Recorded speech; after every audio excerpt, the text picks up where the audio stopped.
Deputados democratas apresentaram oficialmente nesta terça-feira os argumentos a favor do impeachment de Donald Trump. Há uma semana do início do julgamento no Senado, eles acusam o ex-presidente de traição de proporções históricas por supostamente insuflar uma multidão em direção ao Congresso dos Estados Unidos em 6 de janeiro. Na petição de mais de 70 páginas, os legisladores alegam que o povo americano deve ser protegido contra um presidente que provoca violência para subverter nossa democracia. Na primeira resposta oficial às acusações, os advogados de Trump, Bruce L. Castor Jr. e David Schoen, negaram que ele tenha sido responsável pela invasão do Capitólio e que ele tenha tentado interferir na formalização da vitória de Joe Biden pelo Congresso.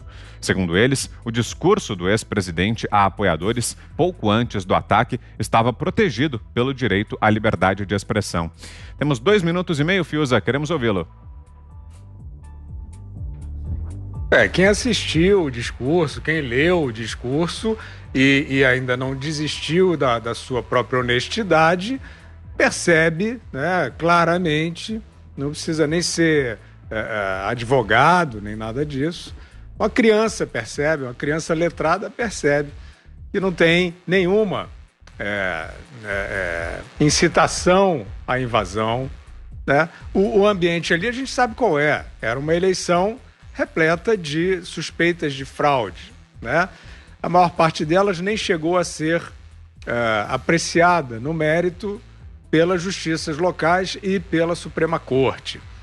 Isso a história vai dizer se foi correto ou não.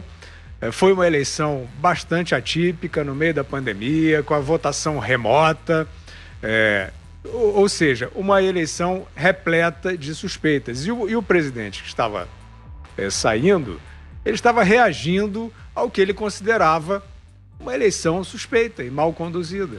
E ponto.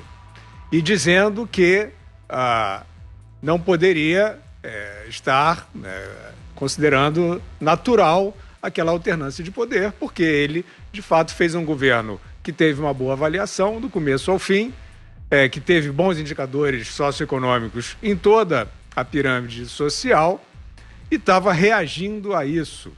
Não interessa se você acha que é melhor o Trump ou o Biden, interessa que era um discurso político de reação a uma eleição suspeita e ponto.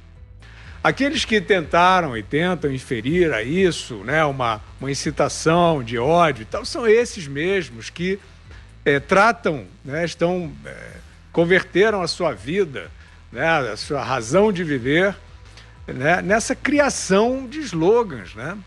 É isso, é onda de ódio, é gabinete de ódio, é fake news, etc e tal. Não adianta, você elege aquele inimigo, emplaca ele lá, esse é o Beelzebub. Então, tudo que ele fizer... Agora, o problema são as instituições, né, Vitor?